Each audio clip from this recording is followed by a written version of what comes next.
నాకు తెలిసి నేనెవరికీ చెడు చేయలేదురా. అందరితో మంచిగానే ఉన్నాను. నలుగురికి చేతనైన సాయం చేశాను. ఎదుటి వాళ్ళకి కష్టం అంటే ఎదురెళ్ళి మరీ సాయం చేశాను.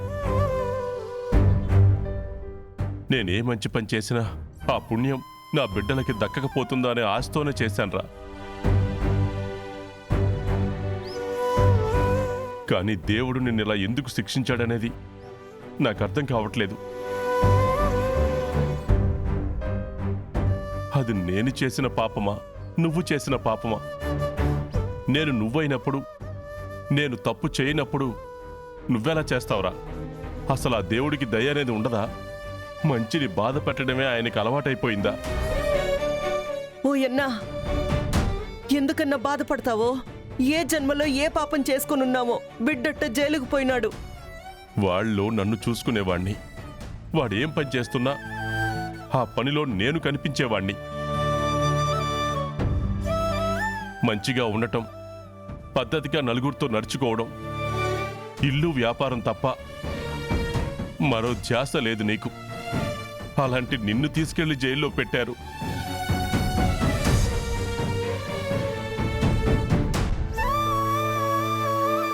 సరేనన్నా, జరిగిన దాని గురించి బాధపడడం ఎందుకు? వదిలేసేయండి. ఎలా వదిలేయమంటావురా? తప్పు చేసి వాడు ఆ రోజు జైలుకి వెళ్ళాడు అంటే నేను బాధపడలేదు. కానీ ఏ తప్పు చేయకుండా నువ్వు జైలుకి వెళ్ళావు చూడు.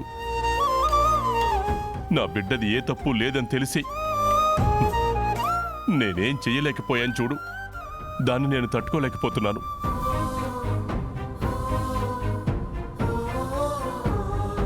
పేరు పలుకుబడి ఉన్నా కూడా నిన్ను జైల్లో పెట్టకుండా ఆపలేకపోయానురా. అందుకు నేను సిగ్గుపడుతున్నానురా. ఓ అన్నా, అంత మాట అనబాక. ఎవడో చేసిన పాపం వీడికి చుట్టుకున్నదన్నా. మనం చేసిన పుణ్యం మనకి మంచి చేయనప్పుడు ఎవడో చేసిన పాపం మనకి చెడెలా అవుతుందమ్మా?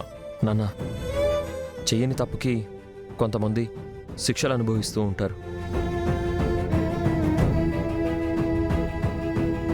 నాకు తెలియకుండా అలాంటి పాపమే ఏదో చేసుంటాను నాన్న.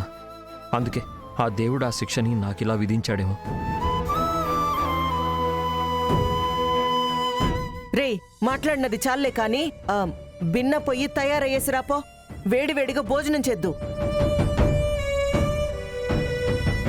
చూడండి మావయ్య గారు, మీకు చెప్పేంత పెద్దదాన్ని కాదు. జీవితం అన్న తర్వాత అనుకోకుండా ఇలాంటి సంఘటనలు జరుగుతూనే ఉంటాయి.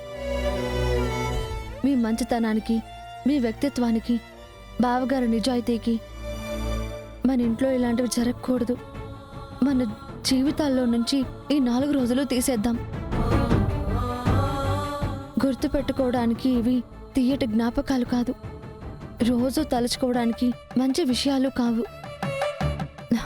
దయచేసి వదిలేయండి మావయ్య గారు. పదండి, ఫ్రెష్ అవుతురు గాని.